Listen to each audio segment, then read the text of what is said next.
we are live, I believe. Let me know in the chat. Can you hear me?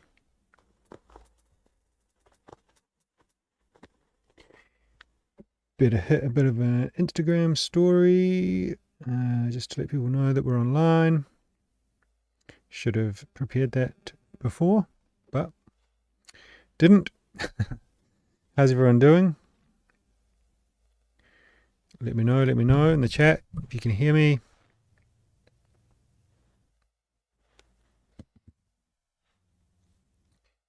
And if you can hear the music.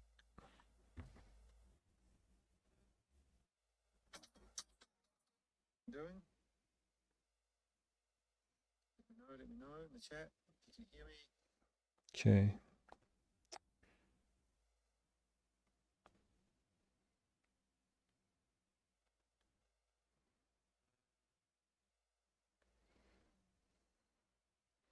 Adria, what's up, mate?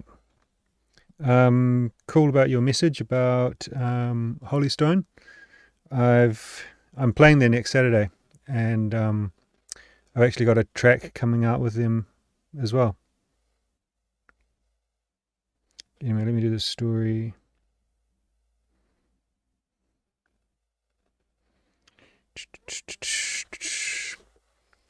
Yo, what's up? We're live on YouTube doing some track feedbacks. Get in there.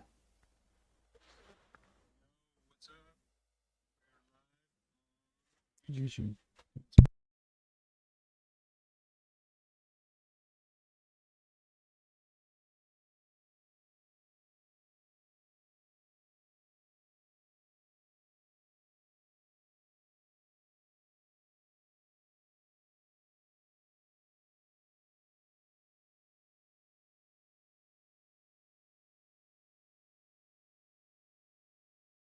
All right, let's get things going. We've got Mr. Unknown Vibes to start things off.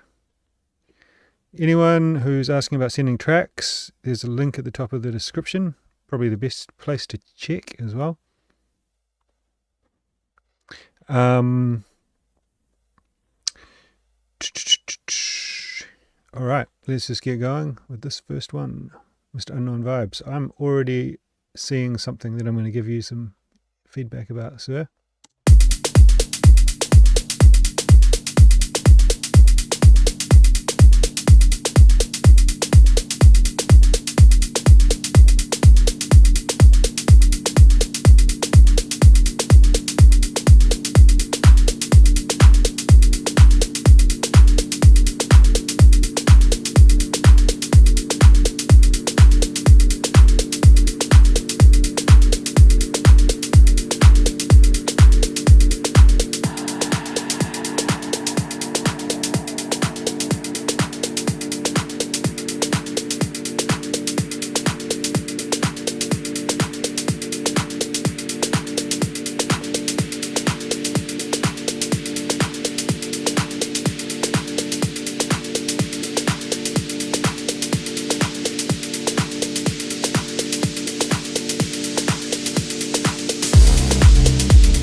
Really cool so far. Really enjoying this. I would say with these vocals here, you could probably have gone like into the night, then I want to dance into the night, then into the night, like rather than repeating the kind of main bit twice. While I'm stopped to give you feedback, I will talk about this break after 30 seconds, for 30 seconds, where kind of nothing happens. There's like, so if I was playing this track as a DJ, that would just kind of annoy me. You could, I think you probably need about like a 2 or 4 bar break there before you introduce this bass line. Just something for the DJ to kind of switch over the bass. I really don't think there's also not really much happening in this break, so it's just very linear. I would adjust that, make it just more kind of how you probably normally do it.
Yeah, really solid, great break. I like the way you introduce this like arpeggio. It kind of helps build up the energy.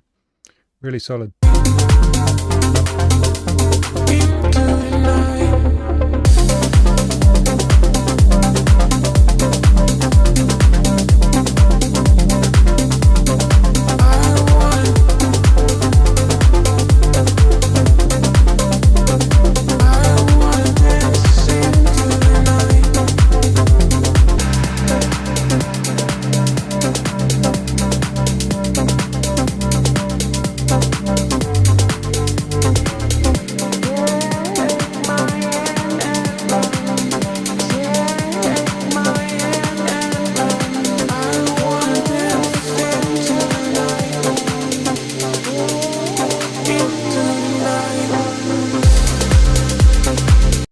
Alright, so here in the track I would say you don't need such a long break. I liked the sound of these little ad-libs that come in.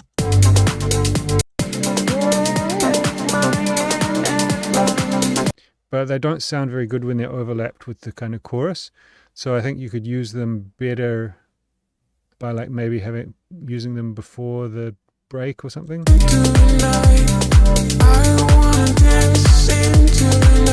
Yeah, I would probably use them sooner in the track to kind of change things up a little bit. And like I said, I don't think that there's any need to have a 16 bar break here, because you're just kind of preparing for the outro. So that's my advice, but really good stuff, bro.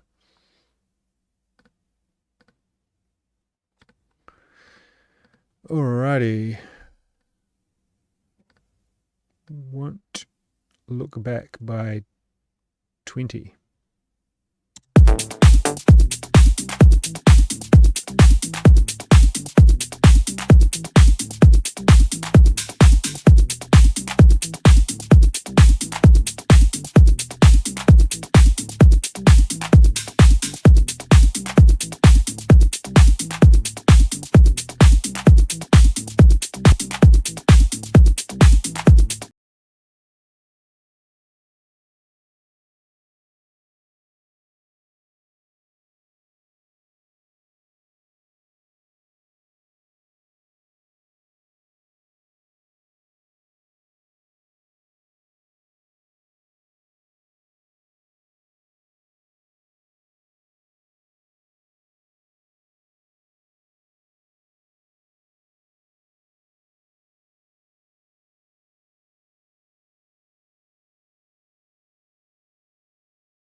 it'll be interesting to see where this goes, but like, I think by this stage, you've already got like a lot of different bits and pieces happening in the track that all kind of came in very quickly. I could see this getting quite quickly overloaded with elements. And also just, I mean, you know, maybe it's just my perspective of like how I DJ, but I feel like having such a quick intro and then a whole bunch of stuff coming in very quickly, it doesn't really, yeah, I mean, it doesn't really work for my style of DJing, where I like to do kind of longer mixes kind of thing. But yeah, let's see where it goes.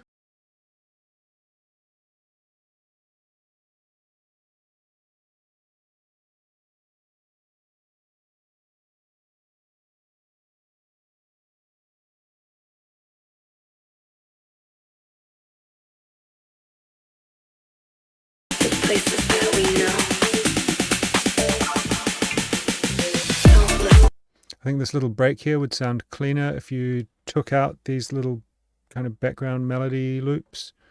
I think it would just create like more of a more emphasis on that little transition, and then when it comes back in, it's going to hit a bit harder. Don't look back.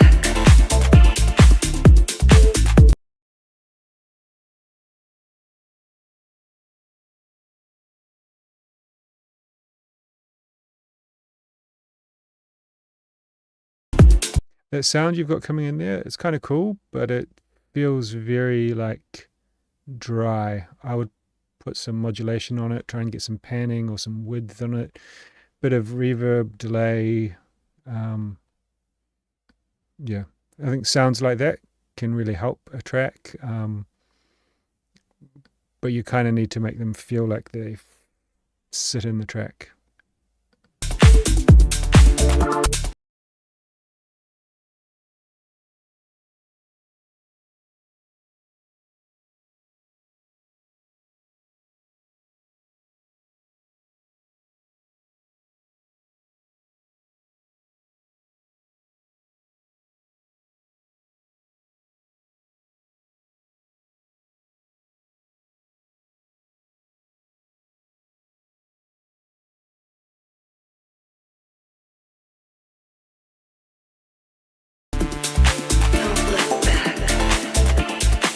I've kind of changed my mind about that sweep sound.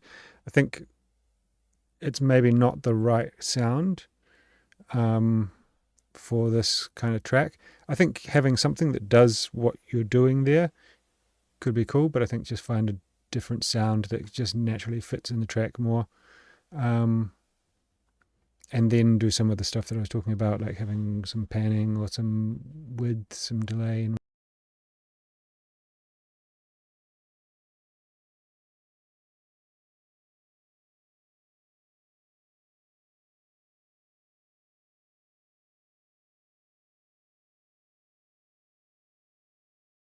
from this break to this break, and different drop as well. Take me beyond the places out back.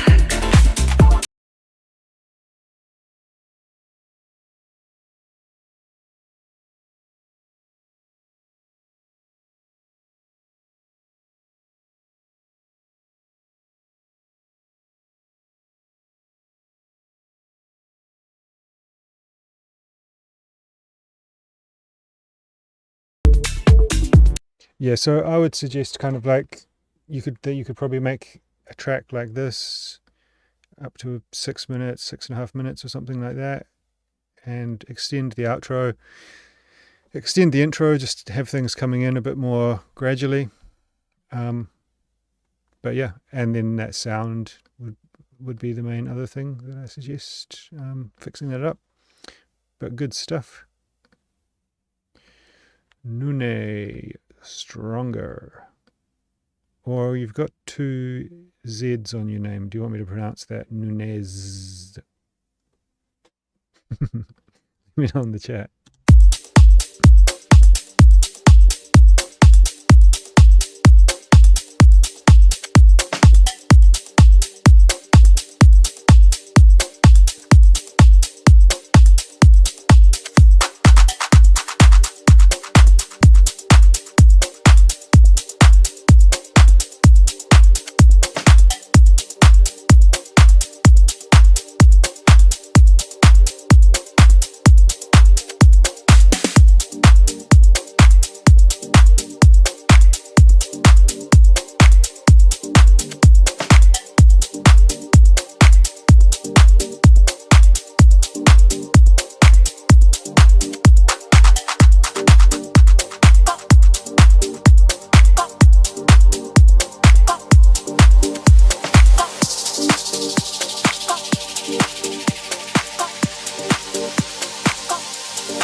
This is really cool. I think this is one of the nicest tracks well, for me personally, one of the nicest tracks I've heard from you.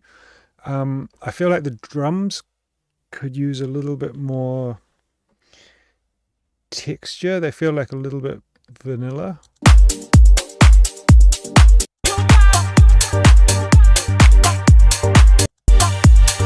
There's plenty of space in there, but just some like kind of, I don't know. I find it really hard to do drums without some kind of like percussion, like congas or toms or something in there. They don't have to be like loud and like really pushing the groove, but it just kind of helps to fill it out and make it feel more like, I don't know, kind of more housey and groovy and warm, which I feel like it could really help this track. But in general, like really, really, really solid.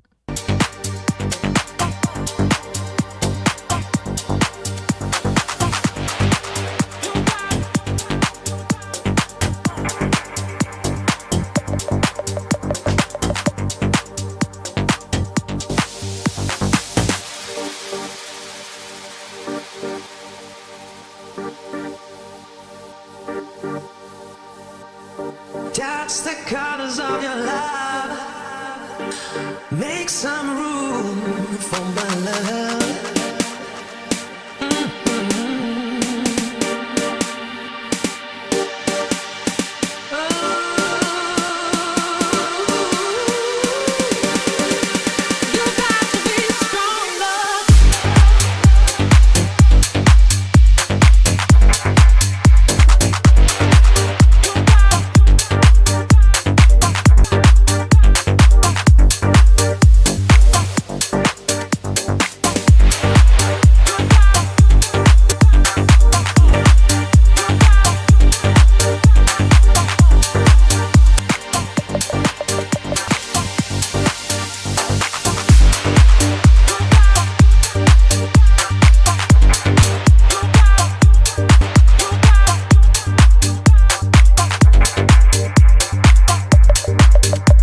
Yeah, man, I think that's an awesome track. I would just like, I feel like the drums just need a little bit, I don't know, a bit more depth, a bit more interest. Nothing crazy. Like it's 90% there. I think just kind of like, I don't know. I know what I would do if it was my track, but yeah, it's not like the drums are really bad or something. It's just like, I feel like you could get a bit more out of it. But really, really, really solid track. Do I have a Discord? Okay, this is a bit embarrassing. I do have a Discord. I basically really liked the idea of the Discord, but it's pretty much inactive at this stage, unfortunately.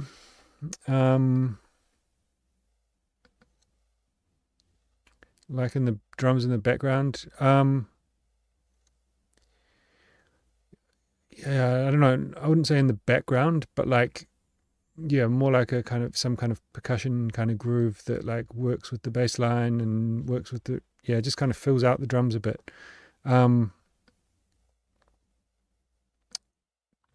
Difficult to describe, but I don't know. I don't know. This sounds whatever, maybe egotistical, but have a listen to some of my tracks, because I guess it's in a similar style to what I do.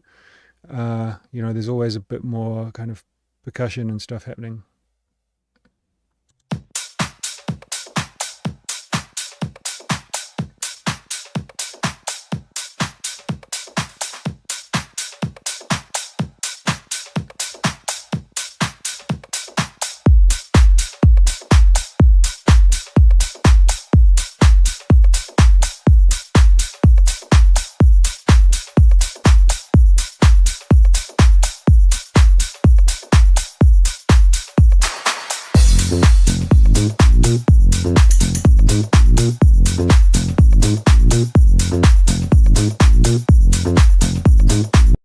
I feel like this track would work better so far, at least, with a different kick. This kick feels like a little bit kind of bland. It's also quite long.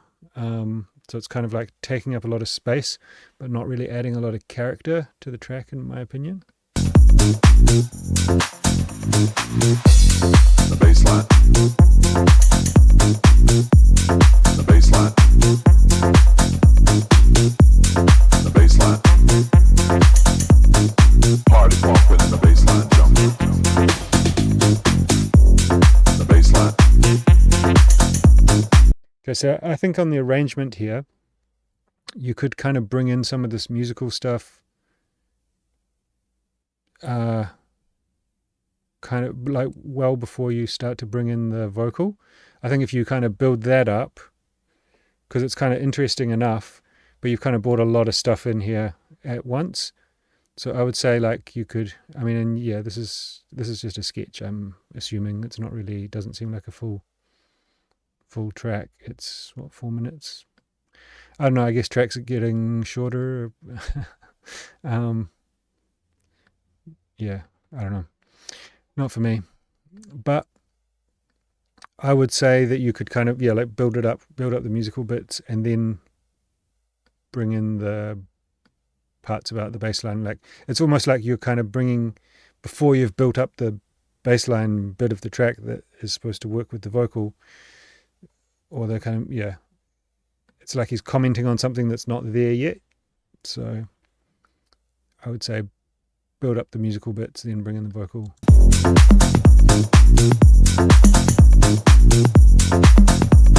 I think you could almost even The bass line. you could almost even get to here without the vocal, and then maybe bring the vocal in here. The bass line. The bass line. And then you can leave this can't stop bit until later, you know. The bass line. The bass line. The bass line. Party bumping and the bass line jumping. So I think for this, for how much has gone on in the track, I would say that should be the break. Like so you bring in the vocal there, just the male vocal, it kind of repeats. Party bumping and the bass line jumping. And then back in. The bass line. Party bumping and the bass line. The bass line. The bass line. The bass line. The bass line. The bass line. So there, like I suggested, you could kind of, let's delete all that. Party bumping and the bass line jumping. Bass line. But without the vocal, right? So you leave the vocal out then for another like 16 bars or something, and then bring the vocal back in.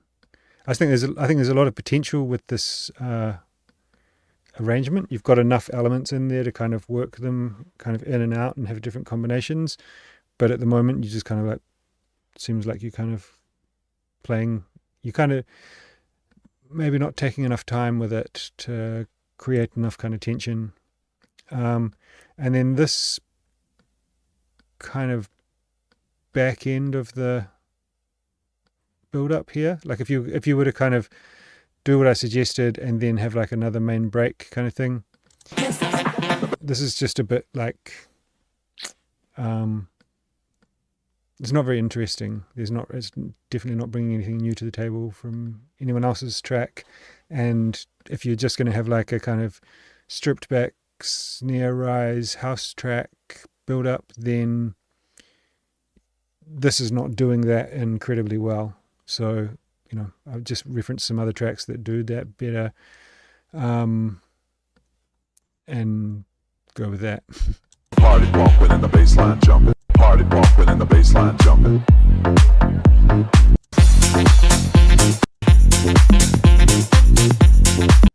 Cool. I think there's definitely some cool potential there to make a funky house jam.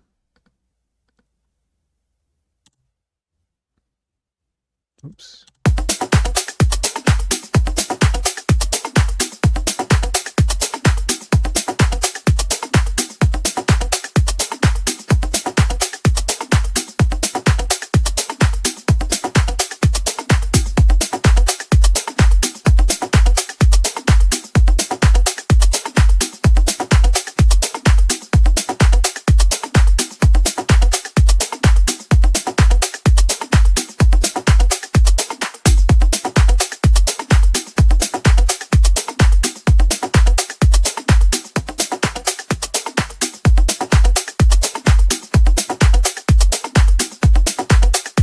I think this kick definitely needs a bit more kind of impact on the top end. I would layer it with something that has a bit more punch to it.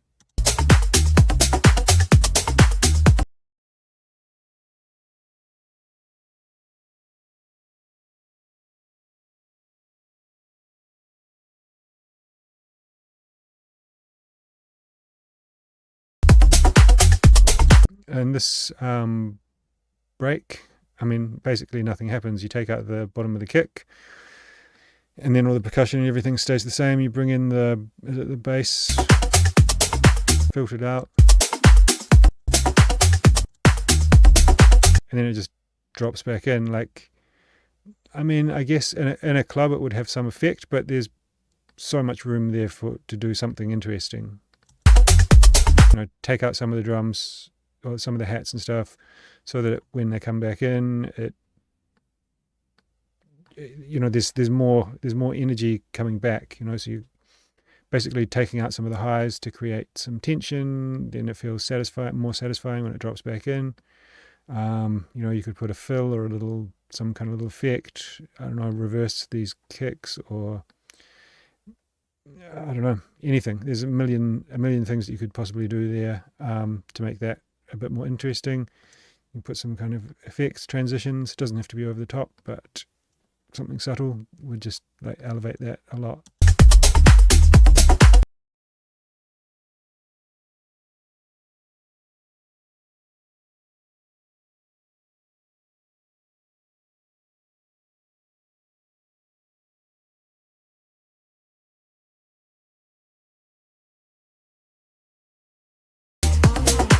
I feel like that vocal that you've got repeating there, that male kind of pitch down vocal, I don't know, I don't find it very pleasing to the ear.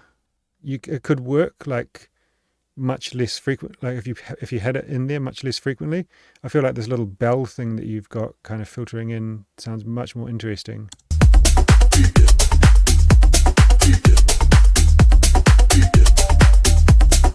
I mean, that to me, there's so much more room in the track for that. It sits above all the drums and stuff you've got there. I think I would work with that more.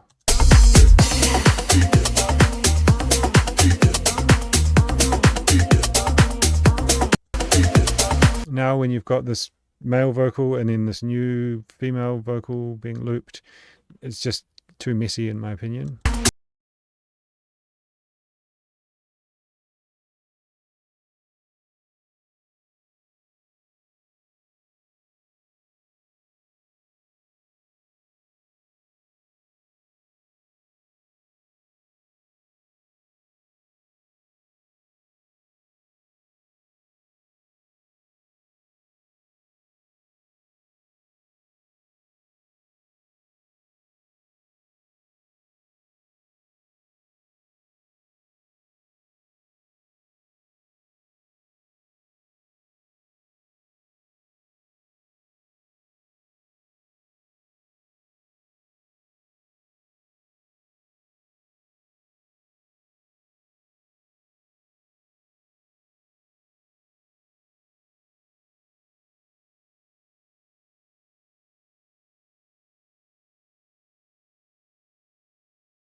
think there's also some room with the drums. They seem pretty linear, like it's pretty much the same the whole way through.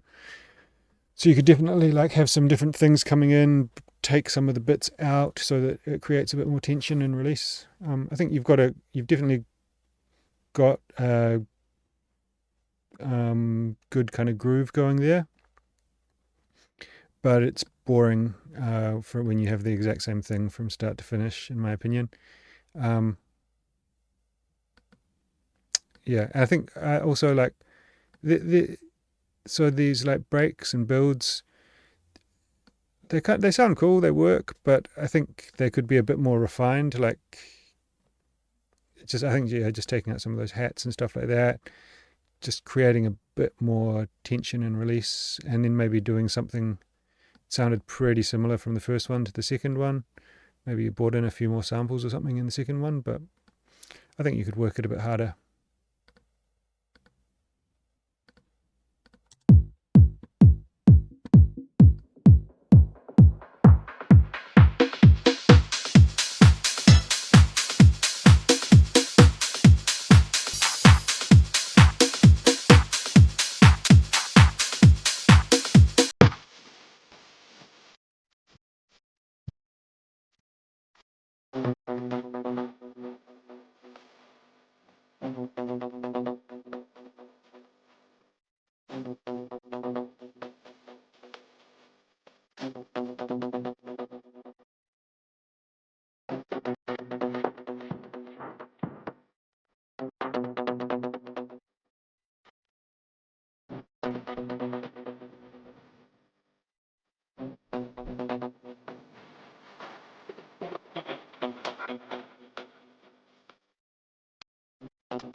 Hey Joe, how you doing, buddy?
I feel like there's just kind of this, you kind of bring everything in and then keep everything in the whole time. There's not really much transition. You did some interesting stuff in the break. Sorry, there's not much dynamics in the arrangement. Like everything just kind of comes in, stays in, and then it's.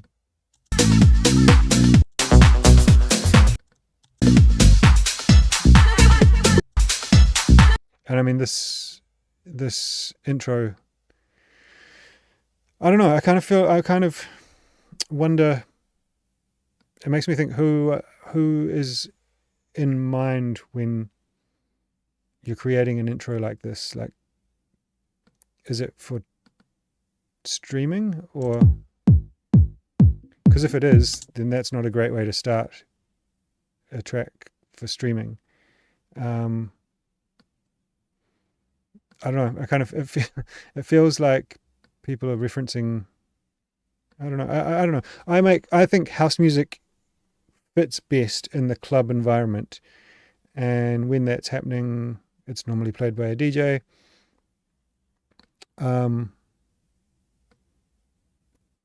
I don't know. I guess I can only speak from my perspective, but I'm not someone who just throws tracks in and throws tracks out. I want normally, I mean, there's just so much happening here in such a short amount of time. You're filtering that up in like 7 seconds, but then you've got no kick drum in until 30 seconds. Then you've got what's that? 10 seconds with a kick drum, then a break where you introduce.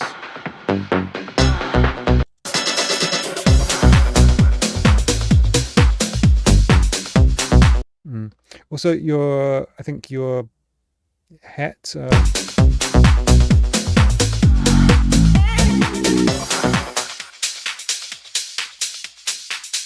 For the amount of things you've got going on the bass line, I think your hats are a bit kind of mushy. You probably want to maybe layer the open hat with a closed hat or something like that to give it a bit more kind of punch in the transients.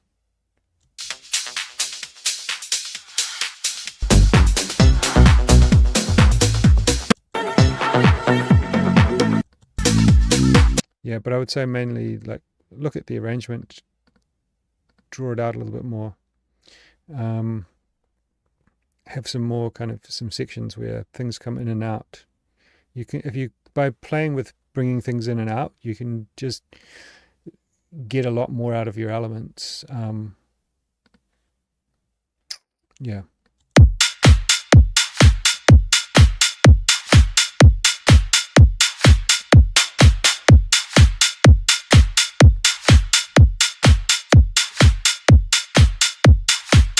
Okay, this has got way too much limiting on it. Mix down, finalized for mix down. Right. I don't know how much I'm going to be able to give you on this because it's just got too much limiting. Ozone 11. These like instant mastering things are not the one. They suck. I mean, yeah, no, they suck, basically. This just looks like a sausage. If I bring this back up to, bring this volume back up, what are we looking at?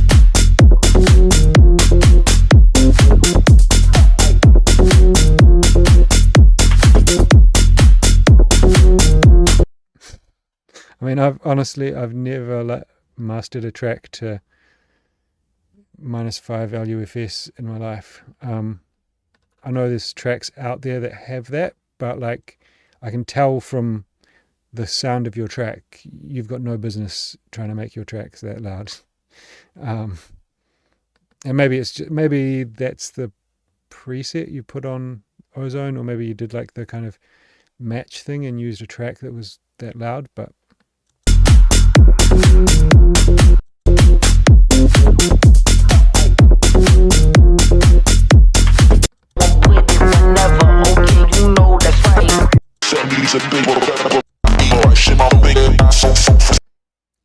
I'm sorry, bro, I can't listen to that. It sounds awful. If it had more dynamics and wasn't so distorted, then it might. Then I could give you some feedback. But at the moment, that's for me, that's unlistenable. I'm sorry.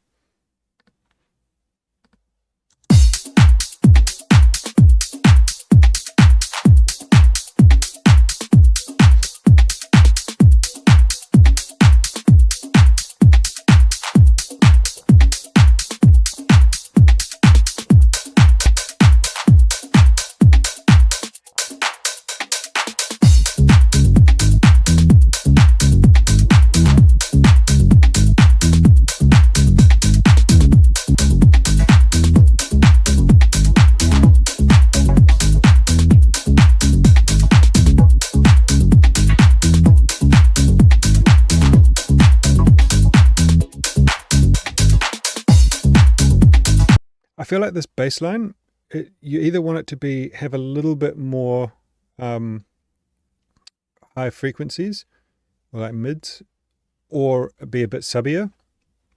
at the moment it just sounds kind of like muffled. What I would probably do is bring the cutoff down and then bring the like frequency, the filter envelope modulation up. So you're putting a bit more envelope on it. So so at the start there's like a little bit more mids coming through, and then it goes to be a bit subbier. That would be what I would do, because it's a cool bass line. It just sounds a bit like, yeah, like it's not quite living up to its potential.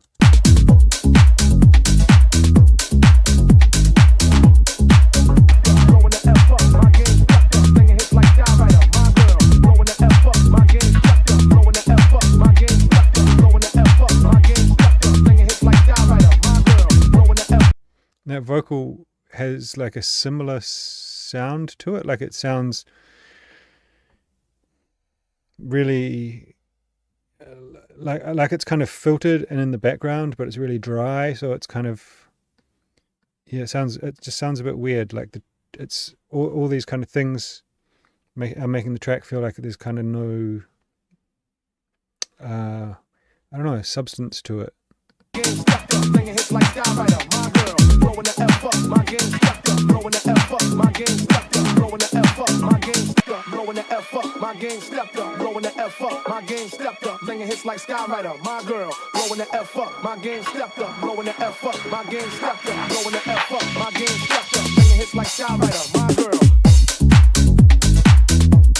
I think I kind of like the vocal, to be honest. I think you just need to maybe let through a little bit more of the lows, maybe 1 or 2 dB louder.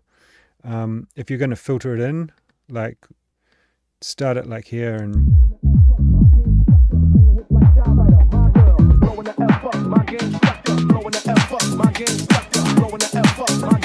yeah, it sounds like you've kind of taken off some of the highs as well. So I would kind of open it up more, let it through a bit more. So if you're going to filter things like that, I think you want to play with the filter, play with like bringing them in, bring them out.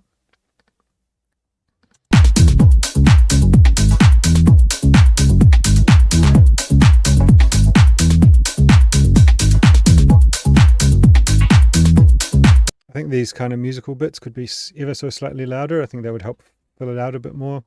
But it's like, this is everything I've said is kind of criticism, but I think it's actually like a really cool track.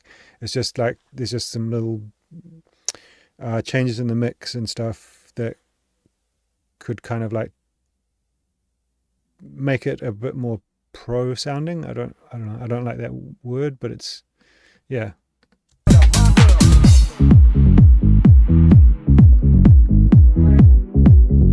Nice. I like stuff like this in a track. It switches things up, and on a dance floor it works really, really well.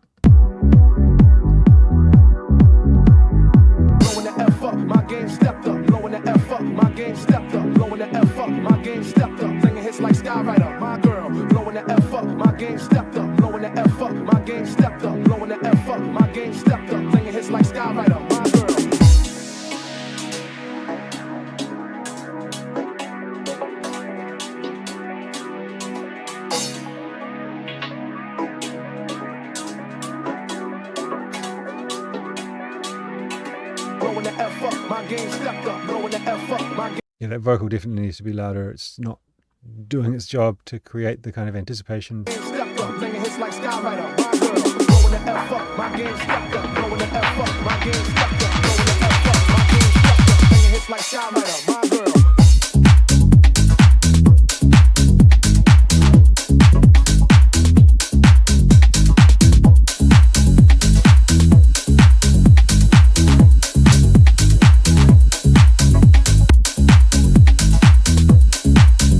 But yeah, cool track. I think there's a few bits and pieces that could be improved, like I said, but solid offering.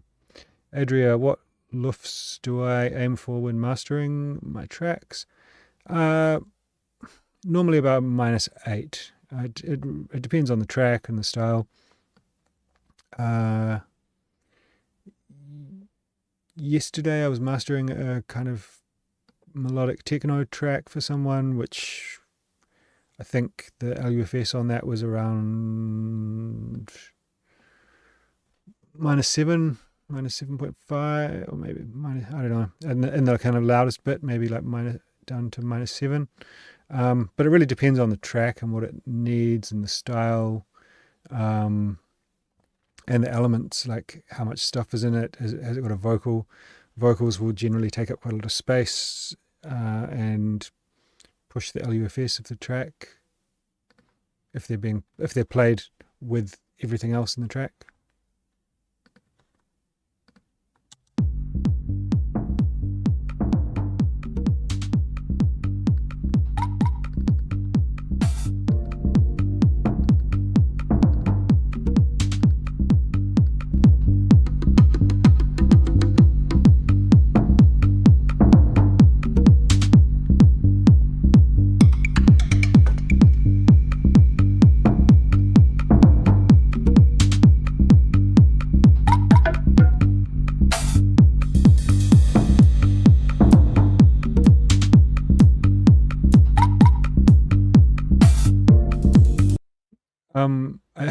I quite like all these like little percussion fills and edits and stuff that you've got in here, but like it seems like a bit weird to have all this stuff going on and like no hats in.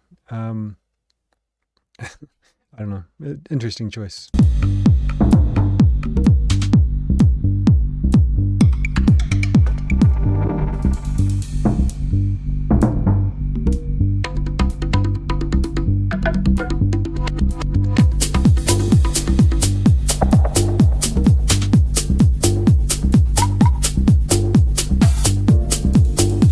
I like the hat that you brought in there. It's like, it kind of sounds like a pedal hat from a drum kit. It's nice.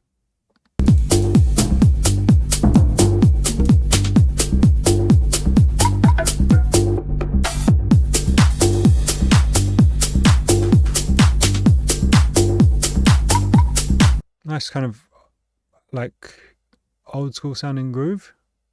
Pretty lo-fi.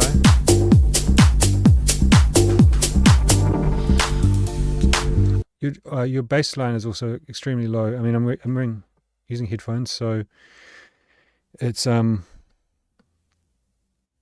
know, you just can't. They can't recreate every frequency, but I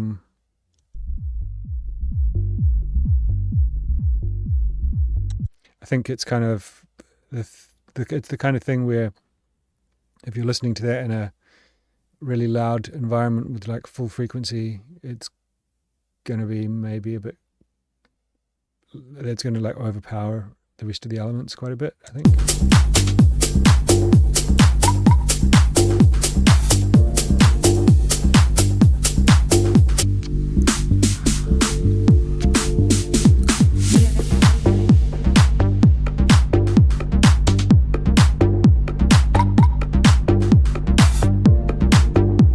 I don't think that synth that you've brought in there, that kind of like rubber sounding, it sounds way out of place from the other elements to me.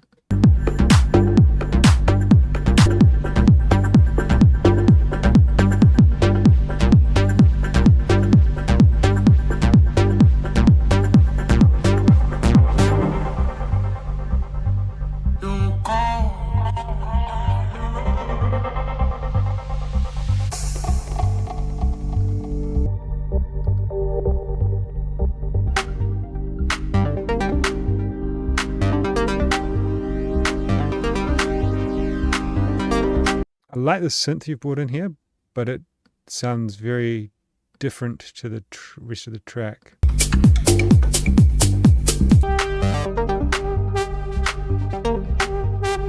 Let's see where this goes.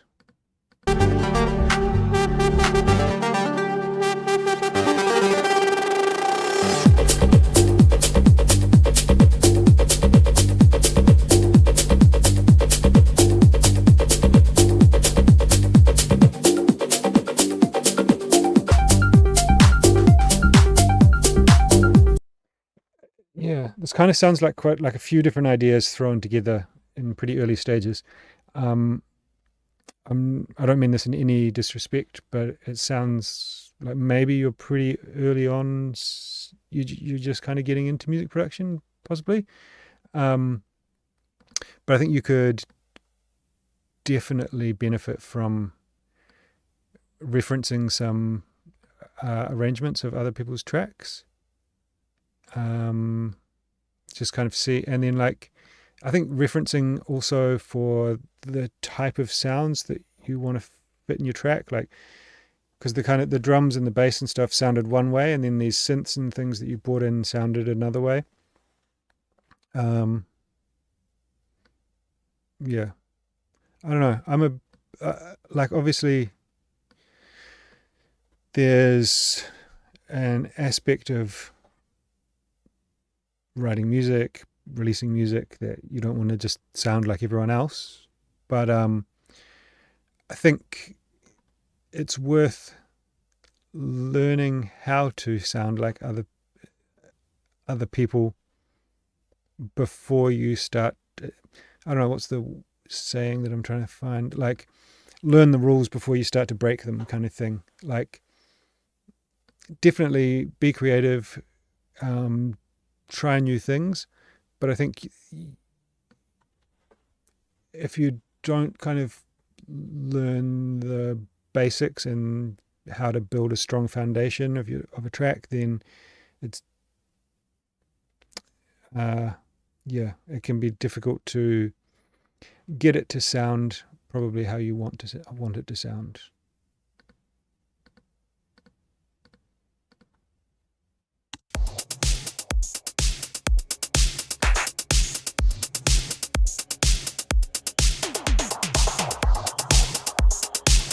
Nice to see a new one from Dawson here. He's been dropping some bangers in the live streams recently.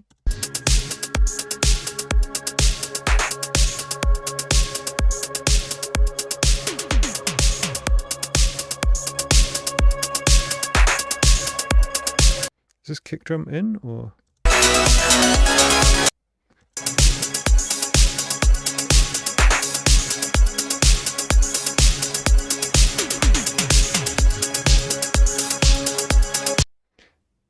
This kick sounds really weird, man. It's got like no power.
Okay, so you said there in the chat it wasn't. Yeah, it is. Wasn't meant to be an in-your-face powerful kick.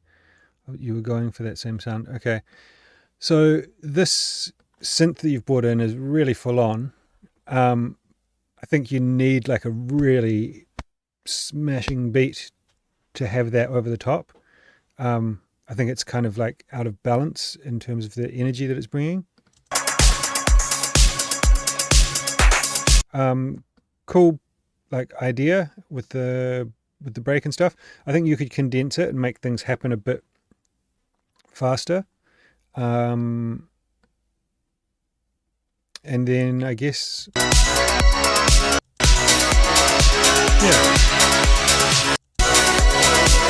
Then it's got this more kind of 80s vibe here. Yeah, I think the beat definitely needs to be way stronger. I imagine when this is executed properly, it would work like crazy in a big like festival or something like that. But I think, yeah, I don't know, maybe reference some tunes from like Dynamic or something like that. I think, I don't know, I guess you have your own idea about what you wanted to do with it. But my recommendation is like make it like a really big beat and bass, and because there's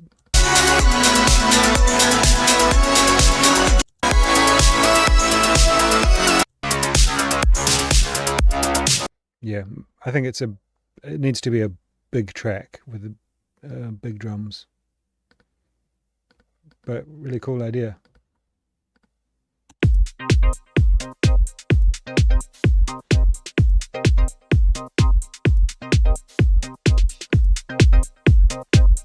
I don't think the break needs to be too concise. I think it just feels a little bit too drawn out. I think, it was like 2.5 minutes or something for the break. You could maybe bring it down to 2 minutes or 1.5 minutes. But I don't think you want to make it too short. But yeah, just maybe kind of like make sure that there's enough anticipation happening. Things are changing enough that it's exciting rather than getting boring. It feels like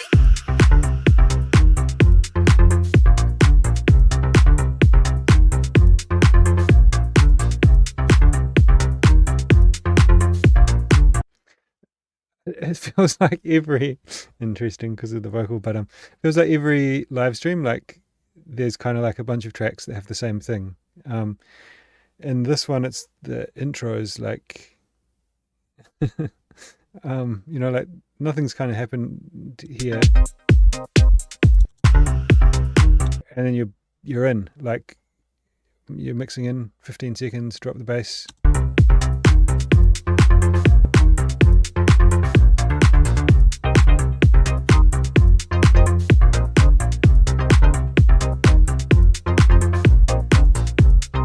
I feel like your drums are really letting this down. I think the drums want to be a lot bigger and punchier.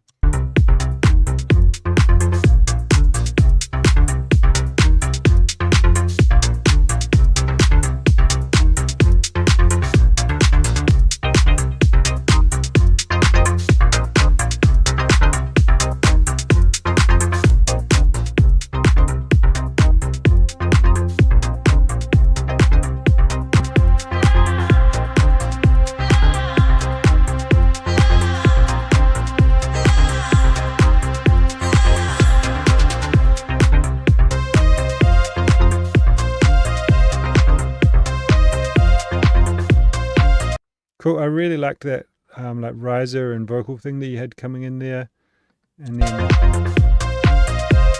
these nice like 80s chords. It's cool. how deep is your love? How deep is your love? How deep is your love? It feels like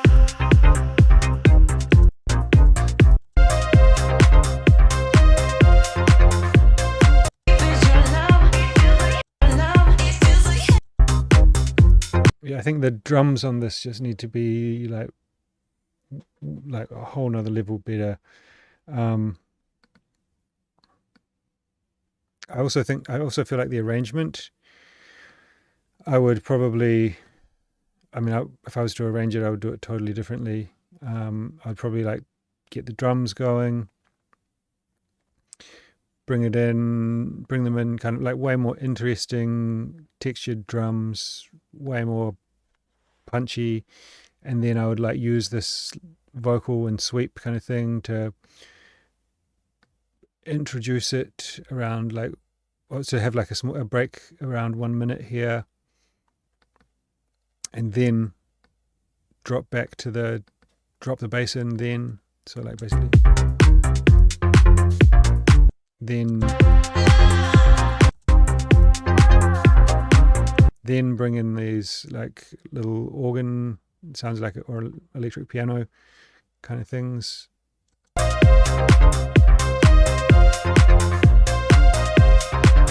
Then maybe at like the next kind of mini break, bring in these 80s chords to create some more interest.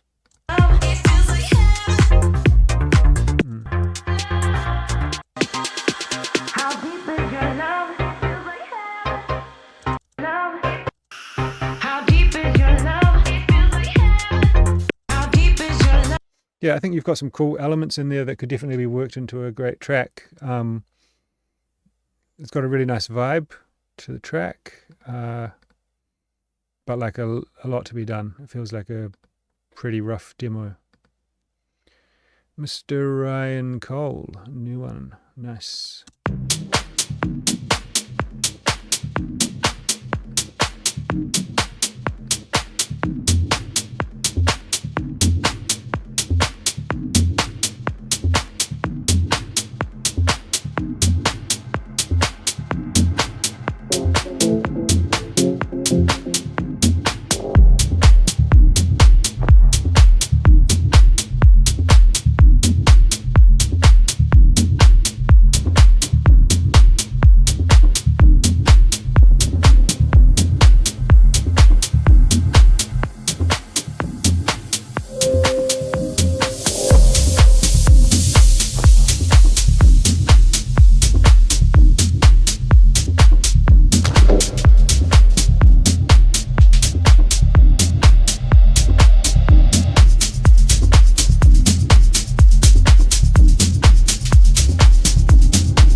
I like these sparkly synths that you've brought in here. There's a nice contrast between the really kind of like heavy dubby beat and bass. But I think they would work better if they're quite a bit louder. They'd just kind of like, they'd create a bit more tension, and there'd be a lot more contrast between the beat and stuff. And then when the bass comes back in and they're gone, it would create more of a shift there.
These synths that you've got,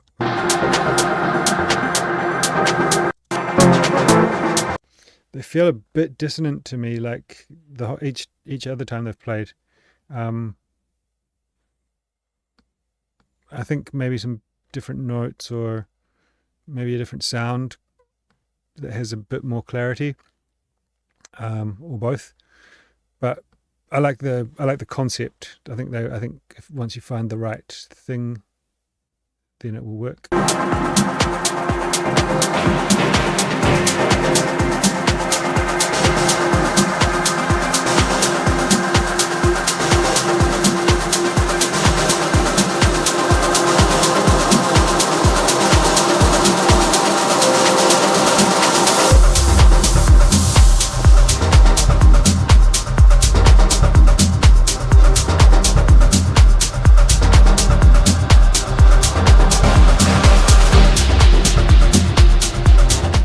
Anyone in the chat, drop a comment if you can think of a label where that releases this kind of thing. Because I was talking to Ryan recently and we were trying to figure that out.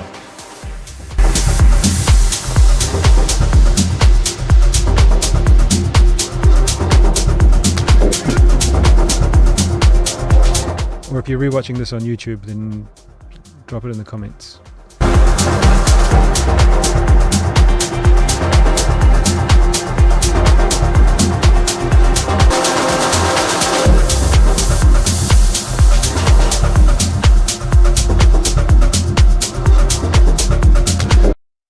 Really solid stuff, bro. It seems like you've found your sound. Really consistent. The last few things I've heard.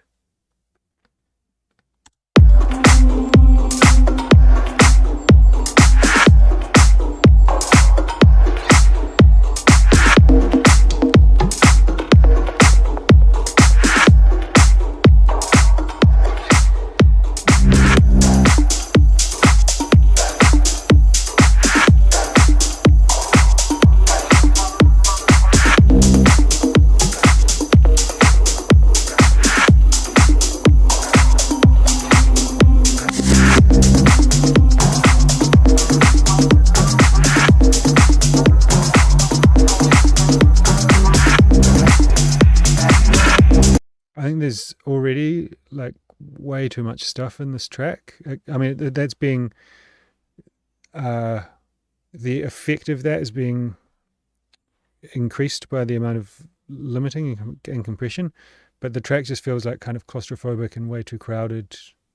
There's like kind of all these textures and stuff which are cool, but you want those things to be in the background and subtle so that your kind of beat and your bass and stuff can be like really strong and punchy and open, and yeah.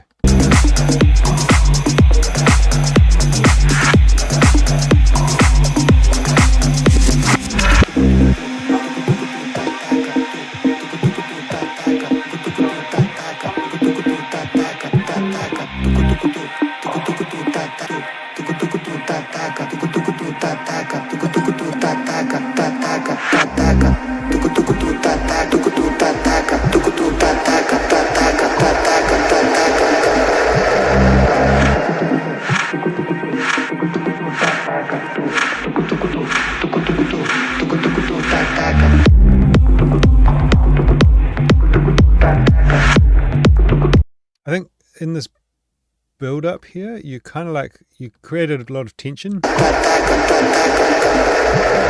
And then by going back to this for like, I don't know, what how long is it? 5-10 seconds.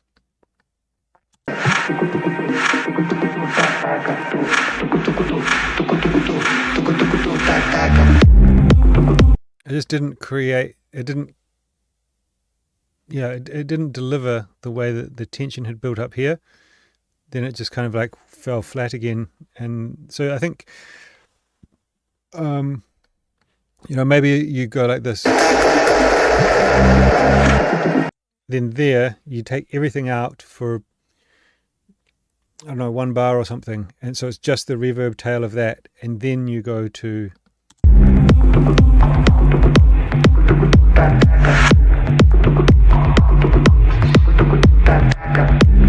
You could even do it 2 bars or something like that. But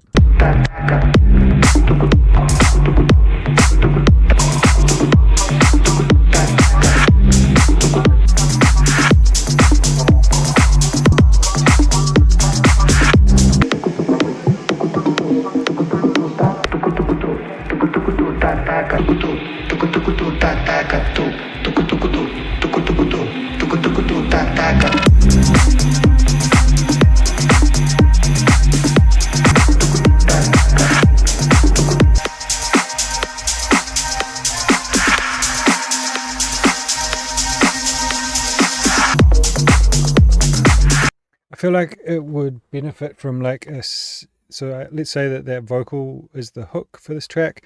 I feel like you could really benefit from having some kind of synth hook as well, so that you can switch it up a bit more. There's like infinite number of ways that could be implemented, but like just having something else that acts as like another hook, so you can kind of take the vocal out and then put something else in, take the vocal out, put something else in, and ideally they work together, and finally you can bring them in together as well. I think it will just give a whole another dimension to the track.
So this vocal has been used so many times. It's a very famous vocal. I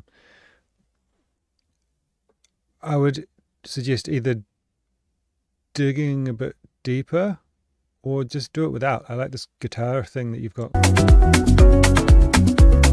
not sure if it's from the same sample. I don't think it is. I don't recognize this guitar, but maybe it is from the same song. La canto, la digo, la rumba, la cumbia y el guaguancó.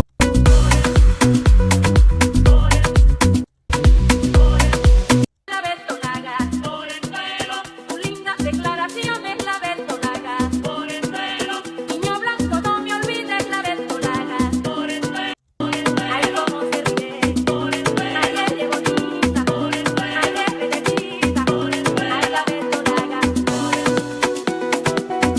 pelo.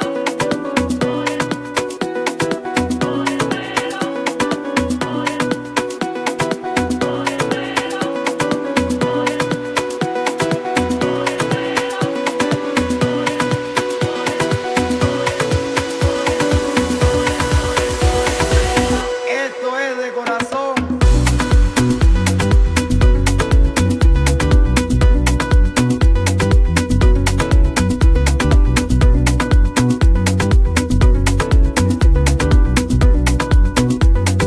Mira cómo baila.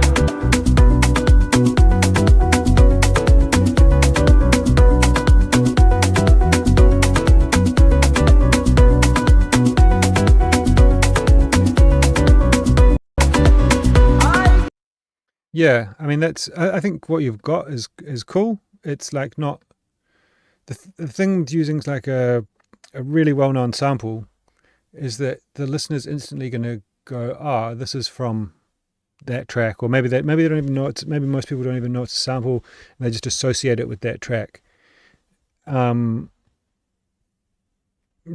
but you kind of either need to do something very different or better, and I don't think you've kind of done either of those things well enough to warrant this. So like your drums and groove and everything is really cool. I like the vibe of the track. I think, like, honestly, like, I think you should continue to work on it without the vocal. Maybe find a different vocal. Maybe like try and find a vocalist to work with on it, or a percussionist or something to work with on it, and like make something that's like a bit more unique and goes in a different direction, you know. And I think that's kind of how you can make, you know, you can kind of, let's say you start in the same place as this, and then you want to take it to the next level, make it your own, make something more unique, you know, collaborate with other people, with other musicians, other artists. So yeah, really nice vibe.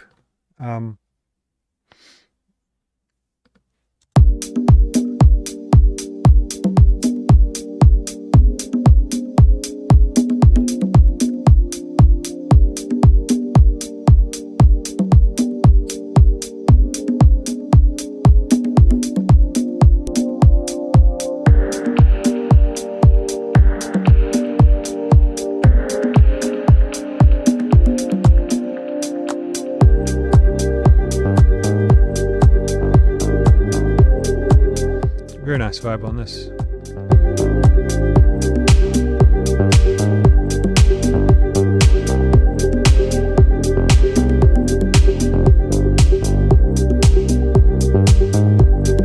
I think that clap is about 3 or 4 dBs too loud.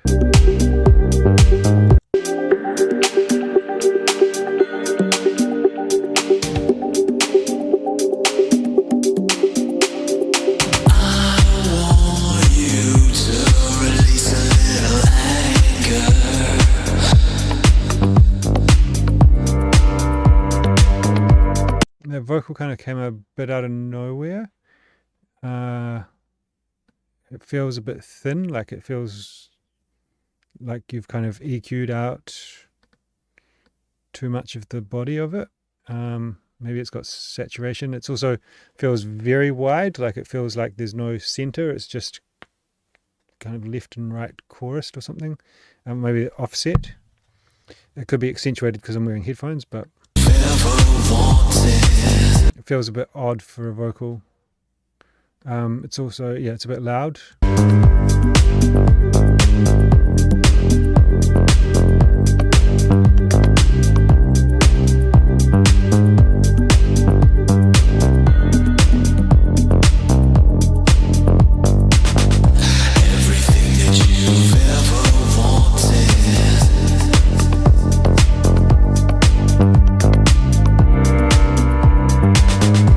Is this your track, Rich? I'm just going to check my emails. I think it might be.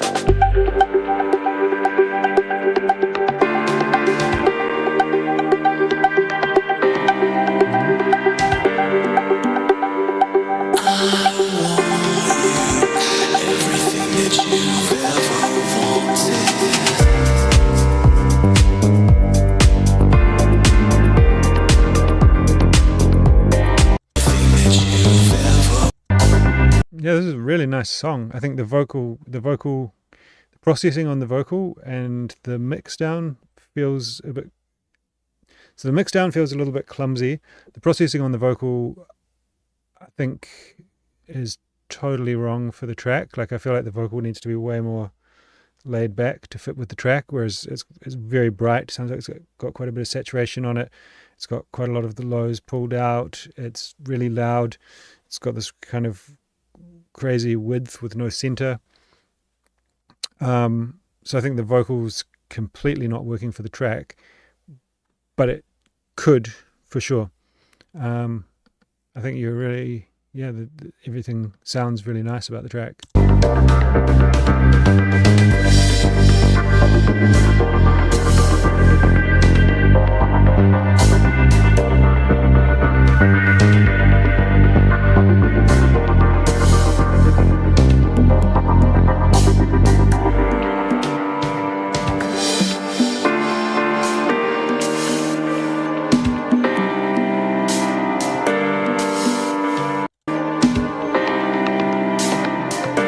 Everything that you've ever wanted.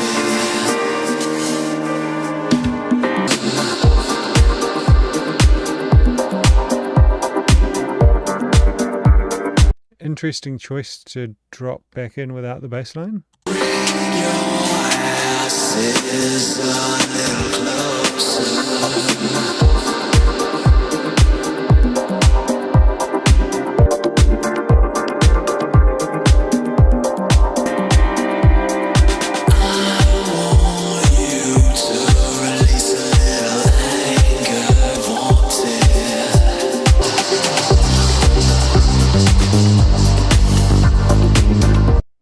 So I'm just thinking about, I mean, it's more slow and chilled, but it's still house music. It's still, in my opinion, got a place in a club. And to have a 1 minute section with where the beat comes back in without the bass line is a bit wild.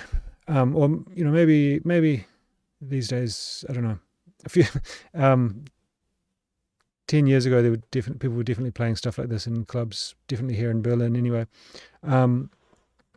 But yeah, having a minute section without the bass line, I think, is a bit of a wild choice.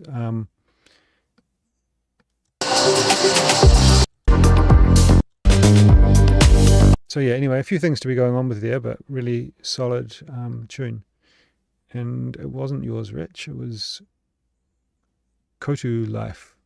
That brings me to a point that I wanted to make earlier on. Most of these tracks, no, not most of them, that's not fair. Many of these tracks don't have the artist's name in the title.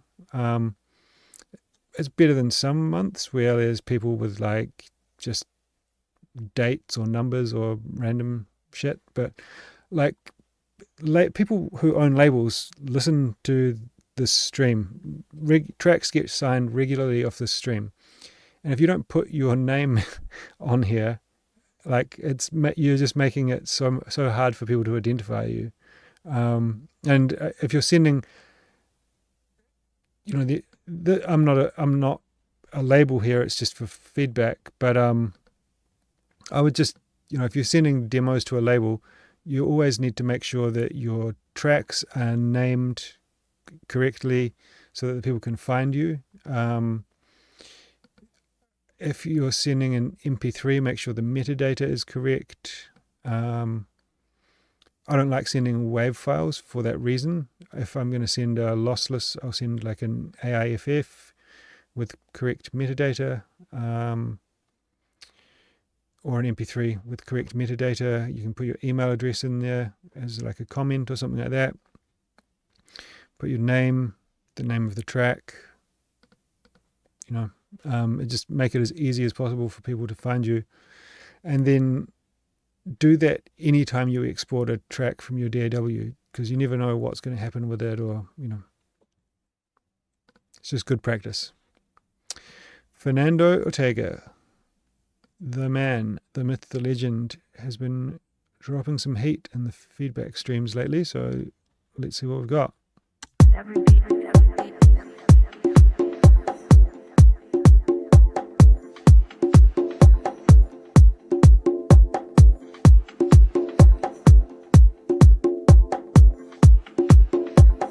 beat felt like a heartbeat.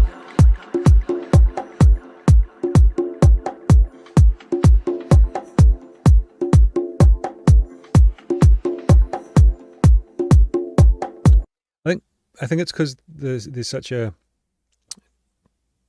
strong hi-hat on the downbeat. I feel like a tom or something. It doesn't have to be loud, but like could just help it to feel a little bit less robotic there. It's cool. I really like the bongos that you've got going on. I just feel, yeah, maybe a tom or something could help to make it a little bit groovy there.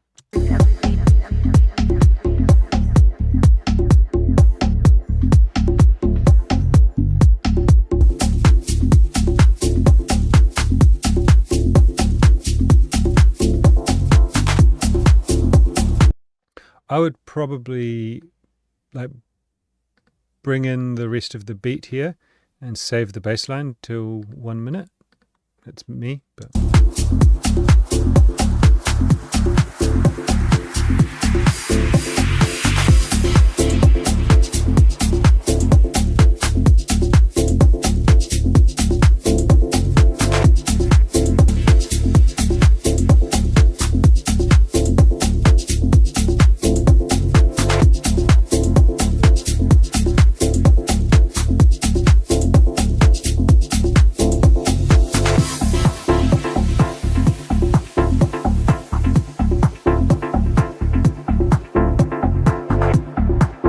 I also feel like having maybe a layer with a clap that's a bit more loose, a bit more like happening a bit early, feeling a bit more natural, a bit more kind of hand clappy.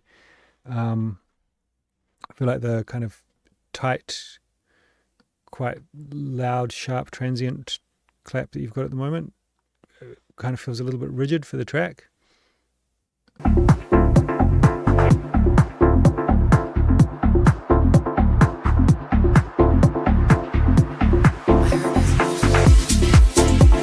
And in this break, I would use the filter on the bass or something.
I would have brought the hi-hat back in there.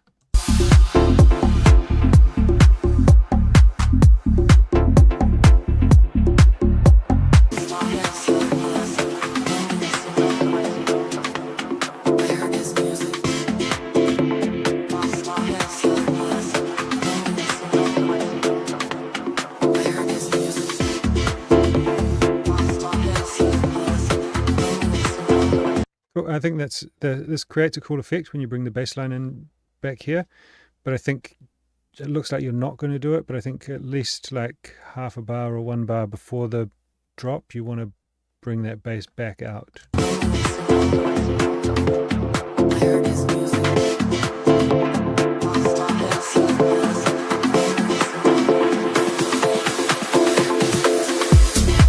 Sorry, you did do it, my bad.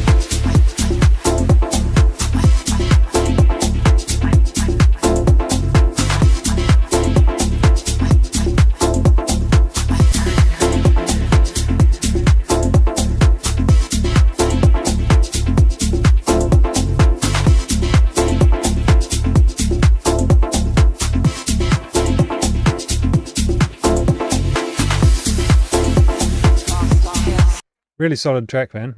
Nice, like groovy, deep, kind of rolling, hypnotic vibe. Yeah, a few little bits there that I've suggested, nothing major. sounding really good.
I feel like that stab's a little bit loud, maybe if 3 dB is too loud or something.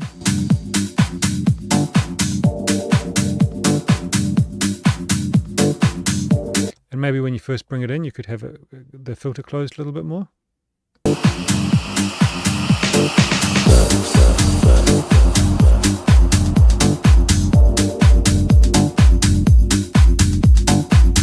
And it sounds, yeah, it's still maybe a couple of dBs too loud, but it sounds more right here when you've got more things in. It sounds more natural, but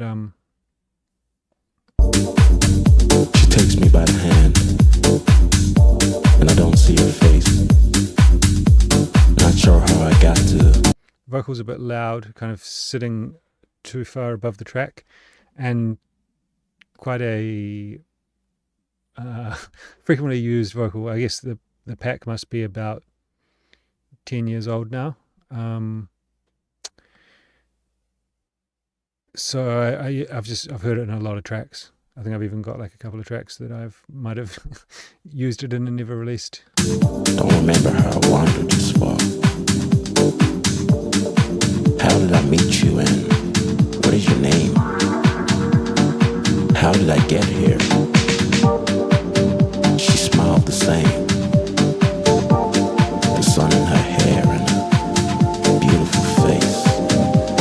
Welcome, she said as we entered her place.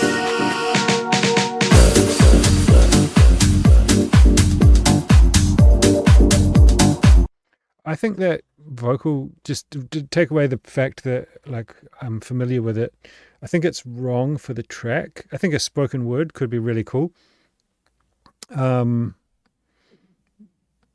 But I don't think that one's working for the track. I think I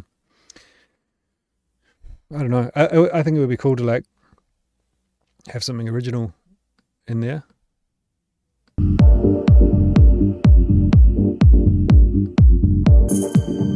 She takes me by the hand, and I don't see her face.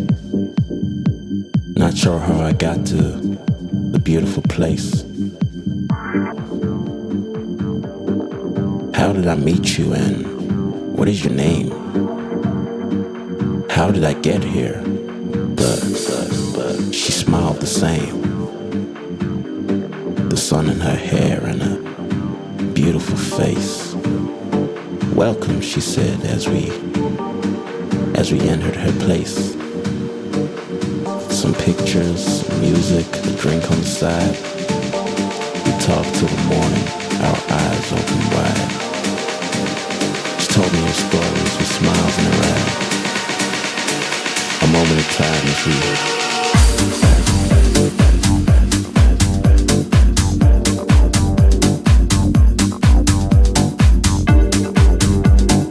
really like the acid thing that you brought in there. I kind of wanted it to come up in the break a little bit.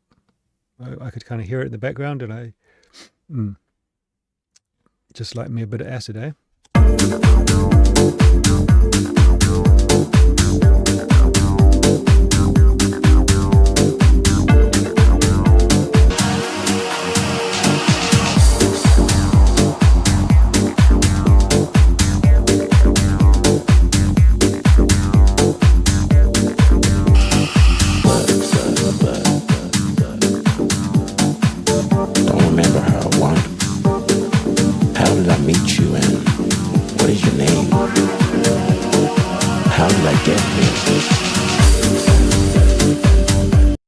really solid, dude. Yeah, love it. I would just switch out the vocal a bit. I think it's too loud. It's a bit maybe you've got it pitched down. I'm not sure, but it's a bit deep, like low, and it's not working rhythmically for me. But I think if you had something kind of original in there, it could be really cool. You could look at contacting a vocalist who does spoken word, like Mr. V or Robert Owens or something like that, or maybe, I don't know, try doing it yourself. Do something in Spanish. I don't know. Or, maybe you've got a friend who can whip it up for you. You could write the lyrics and they could say it. You could write the lyrics and find someone on Fiverr or something to give it a go. Yeah.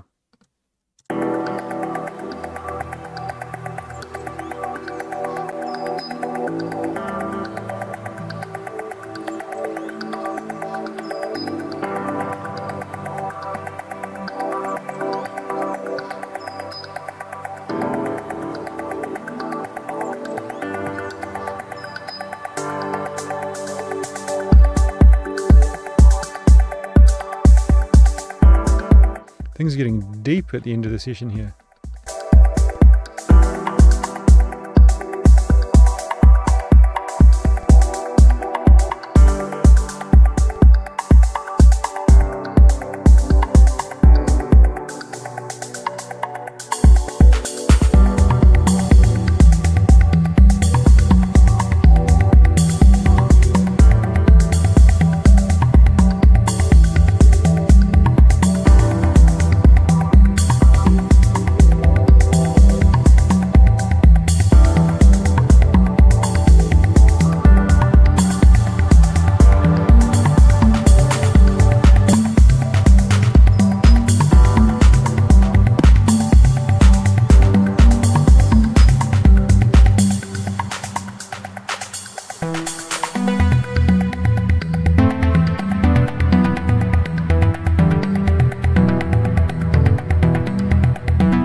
And this is really good. I don't know how much advice I can give you.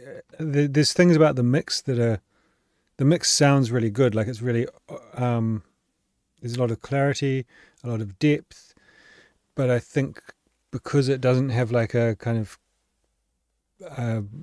offbeat hi-hat, it's kind of freaking me out a little bit.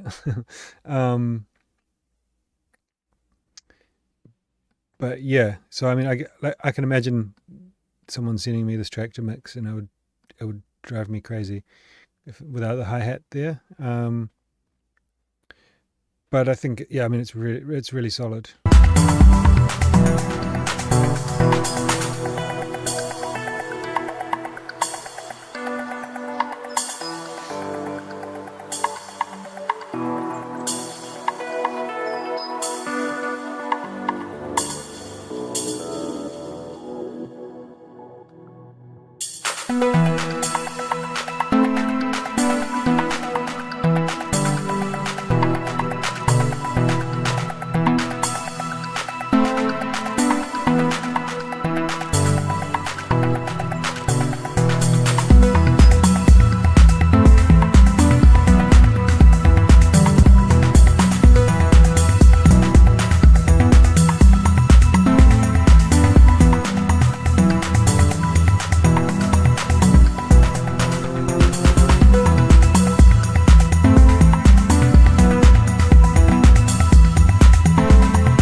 Yeah, I mean, I don't really know what to say. It sounds really well made.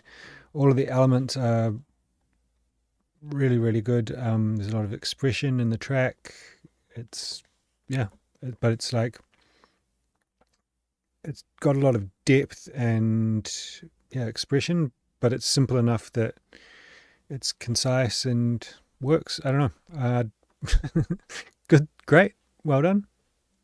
It's the best feedback I can give, I think.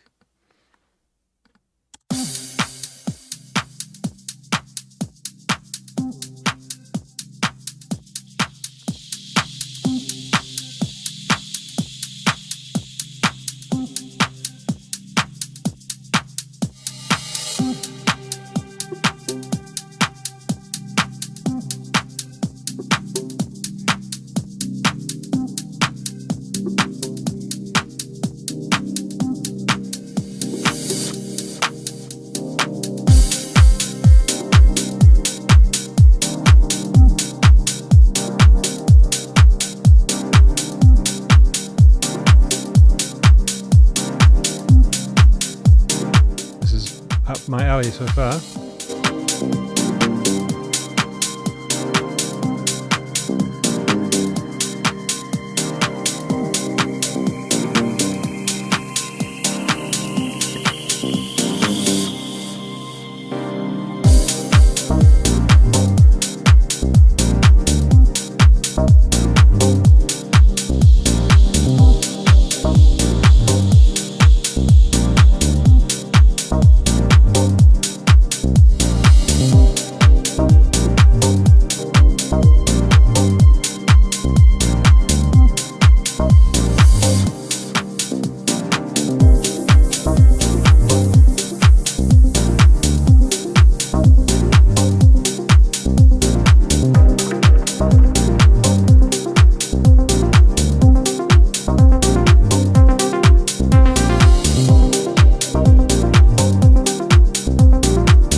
So I think that you should drop it back in with that synth more like this. And then open up more coming into here. Or maybe open it up into here. And then when you take the low end out,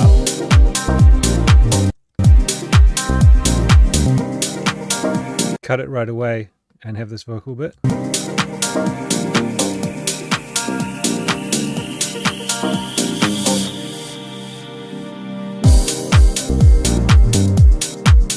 I just feel like when you've got that synth in here, it takes up too much space. It becomes a bit tiring.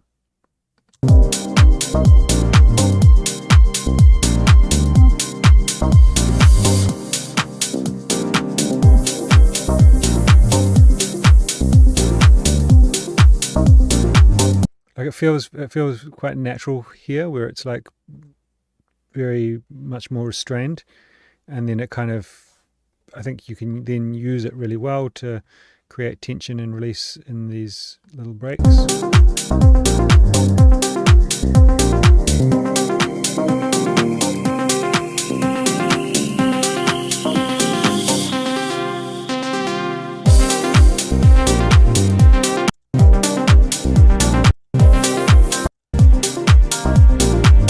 So I mean, yeah, same advice there basically.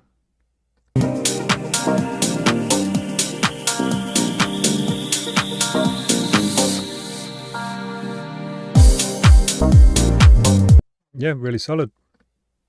I think just using that synth slightly differently in the arrangement would be my main piece of advice.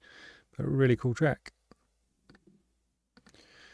All right, Rich, let's see. what you got going on for me?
This is cool, Rich. I think your drums are still not quite as forward in the mix as they should be. Other than that, sounding pretty good. There's a couple of little bits in the drums. Now it could be just a taste thing, but these little kind of I don't know. It almost sounds like something like someone hitting a bottle or something.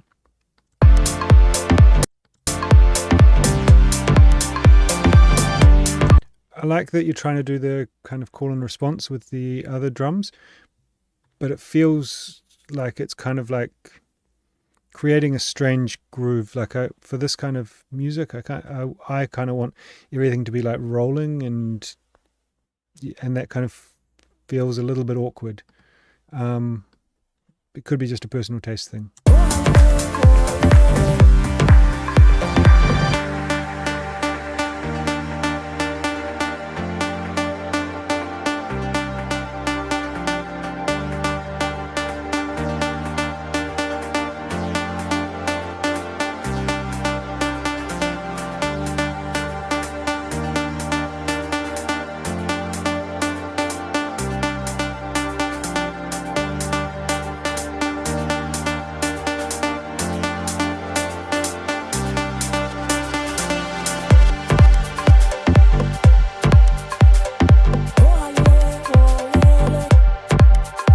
I think the vocal should be much more in front as well.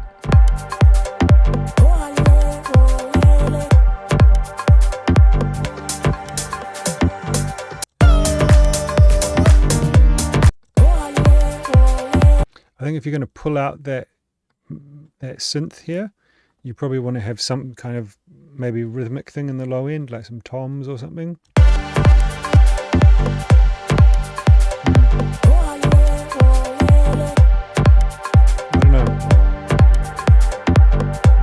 Okay, so you've got your bass that I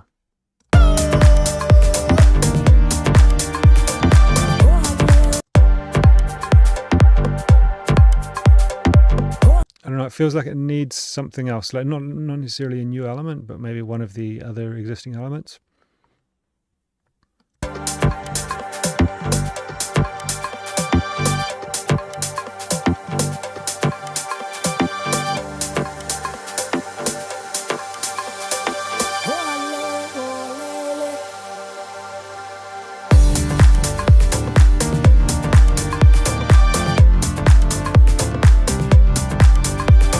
Also like the kind of loose hand clap that you've got works really well for the rest of the elements. It's sounding really concise, like say comparative to some of the other tracks that we've worked on together. I think this it just straight off the rip, it sounds like more kind of like everything's working well together. So really good.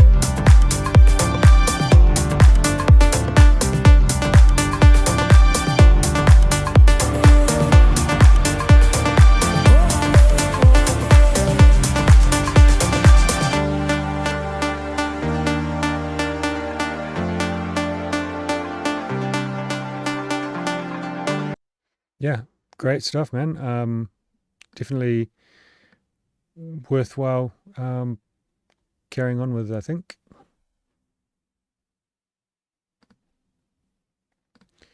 All right. Colin McGill or Majel? If you're watching, Colin, let me know. McGill A, Majel B in the chat. Oh.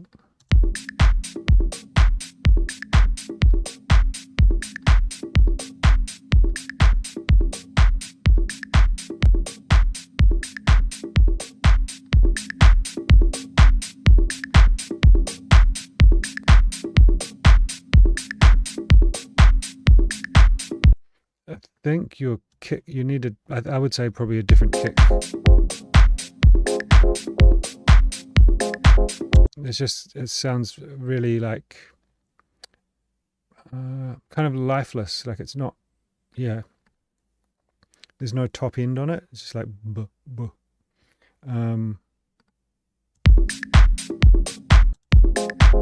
Which can be fine for some tracks, but with this kind of houseier beat that you've got, I think you need a kick that's got a little bit more smack to it.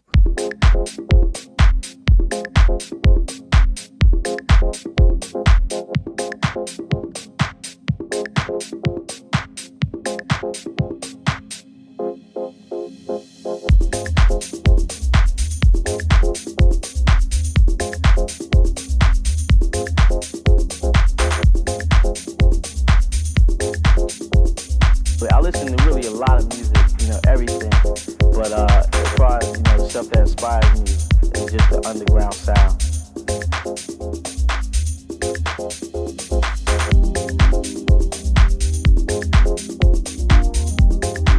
Okay, so you've got this subby bass line, which is cool, but I think for this type of track, I would probably have your bass line up an octave.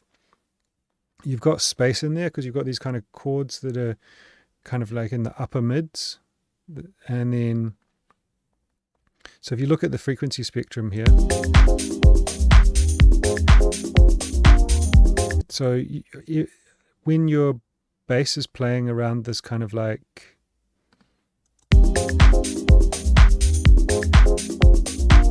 this section that you've got empty here, bass synths are going to sound really nice in that section, and it's going to make your track sound a bit more full. Like I could imagine you sitting down listening to this going like, oh, I need to add something more, when if you put your bass line up an octave, it would take up that space. You might not hear, these songs on the radio, and in a way it's like jazz. I have a concept.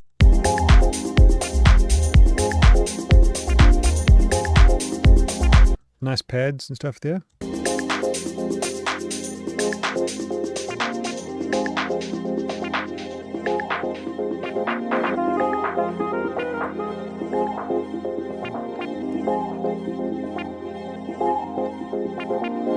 Lots of the elements of your track sound like very in the background, very much in the background. I used to do this a lot when I was I don't know, for quite a long time, to be honest. I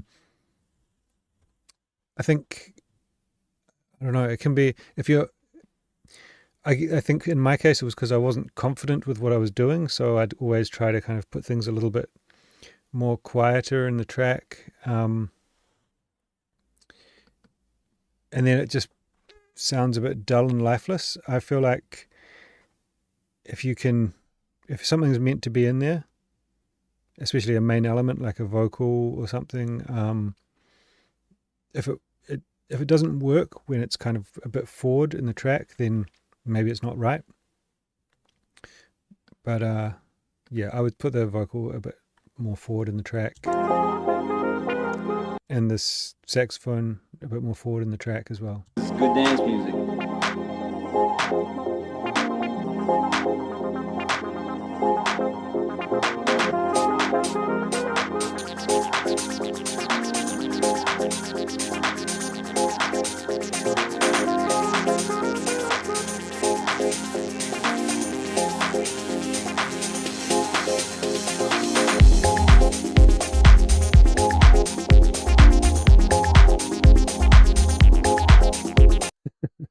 now you've got this acid synth that could probably fill up that space that I was talking about if it was down an octave. But if we look at the frequency again,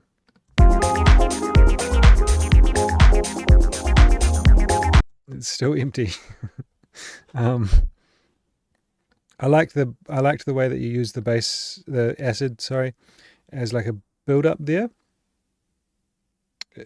But so it worked in that context, but then I think when it drops back in here, it's playing in the same frequency spectrum as same part of the frequency spectrum as a bunch of other elements in your track, and then it's leaving that big gap in the frequency spectrum.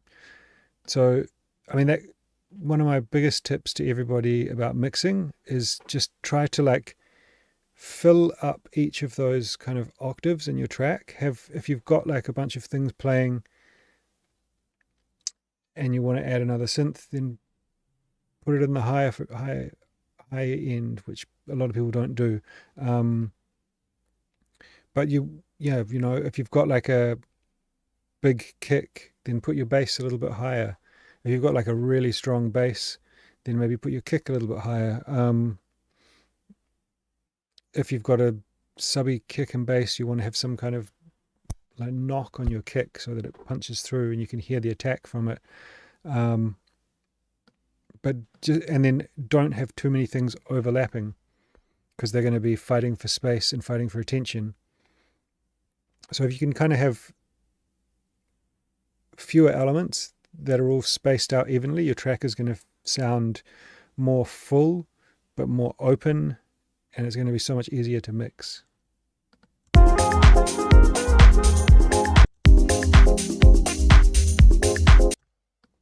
The other thing I will say about your drums sound a little bit kind of thin.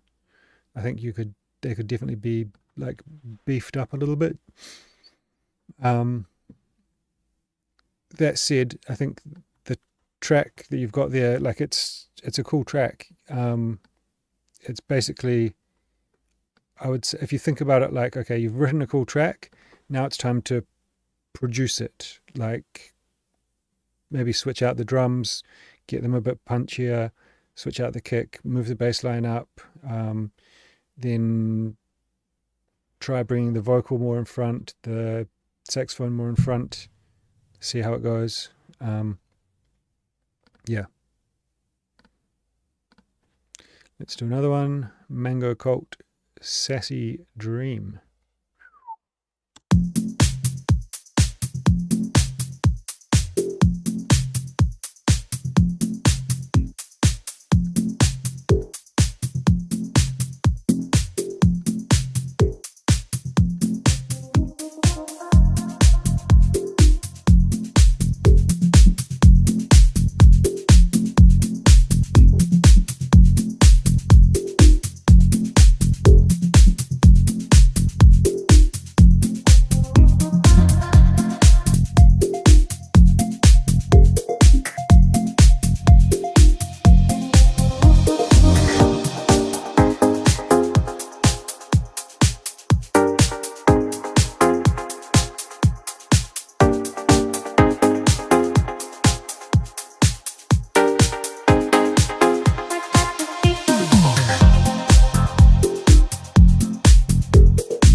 Really interesting track. Yeah, it's working.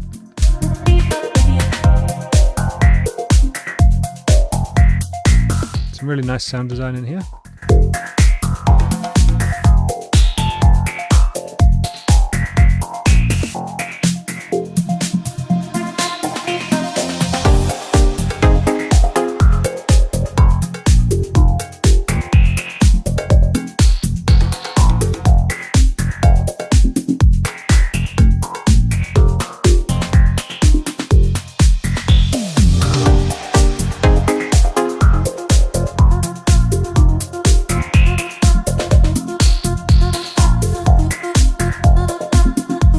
I think your hats could be a little bit brighter. When I pulled this up here, it kind of sounds a bit more balanced to me.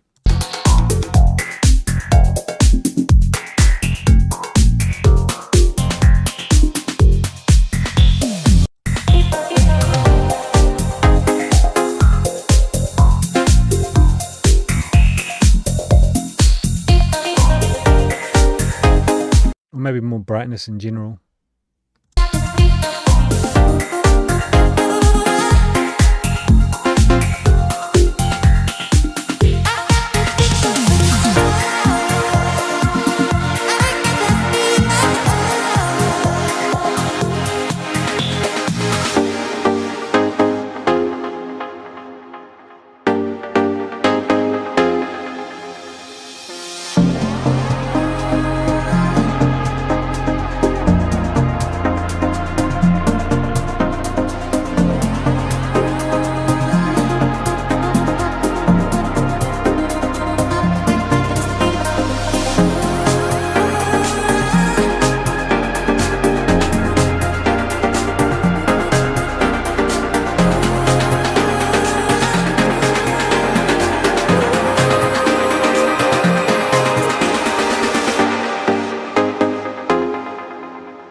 Yeah, really solid track. I really like that.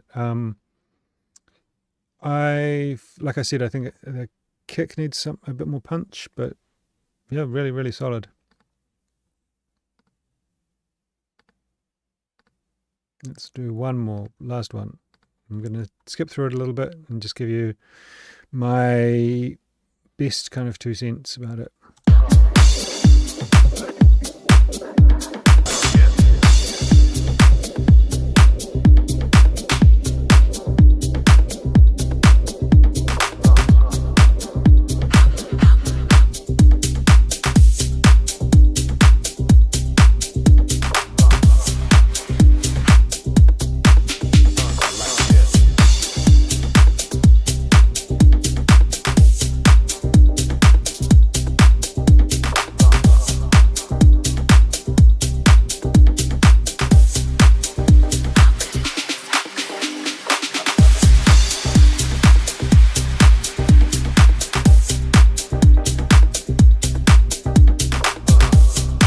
I think for this type of track, maybe some of those effect sounds are a little bit loud.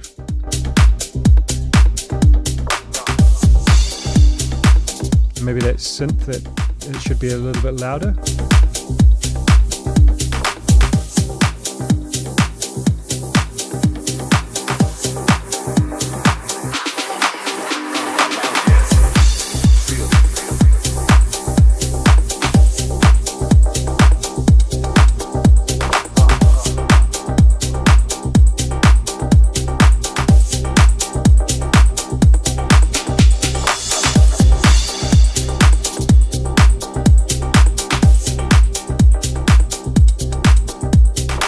Just a bit more kind of like the mids a bit forward.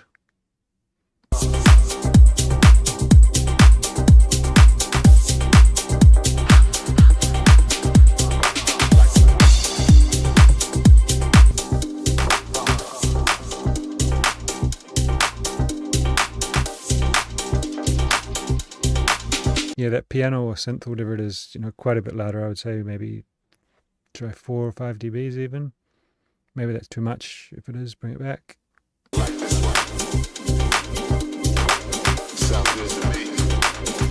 Vocal a bit louder.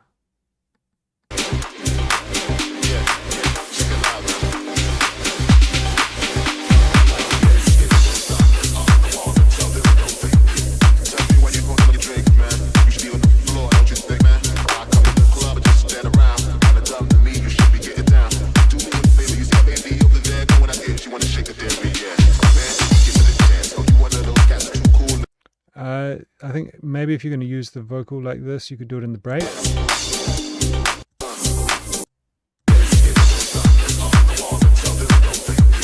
I think it's like, because you've got a really nice smooth groove going on here.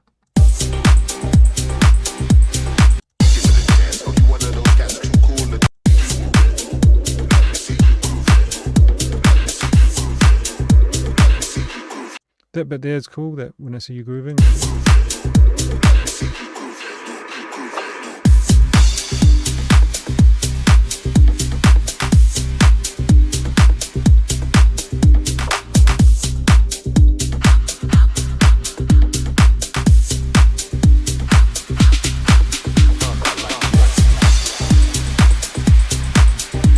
maybe an open hat or something could work as well. I mean, you've got like this sounds like a shaker or something, or quite noisy, like white noise synthesized or something.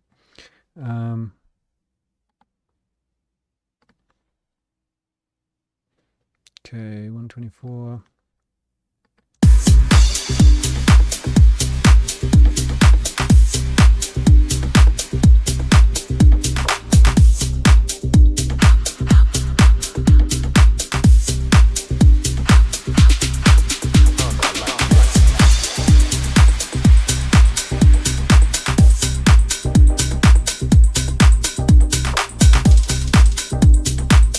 So to me that sounds really good.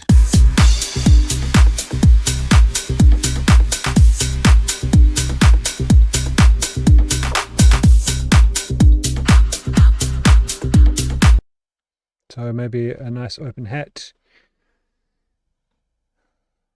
Yeah, this is Underground Shades of House, Volume 2. Done. Just finalizing how we're going to release that. Okay, Kaiser, one more. Okay, I'm literally giving you a couple of minutes, just a couple of things, because that was the last one. Okay, you've got, what is it? It's Lolita Holloway, the most used sample in house music.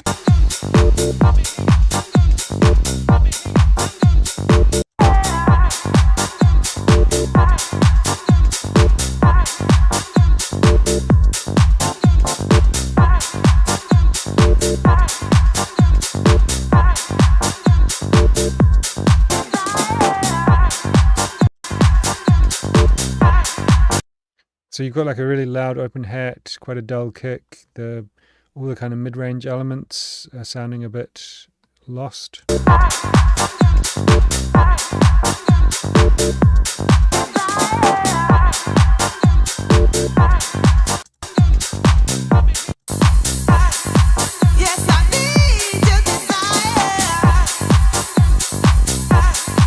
So instead of using the Lolita Holloway thing, try and use something from the same vocal to kind of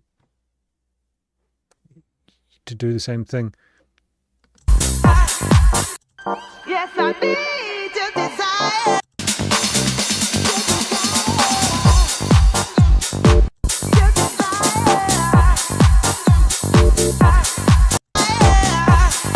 So I think your hats are too loud, maybe, and your clap is way too quiet.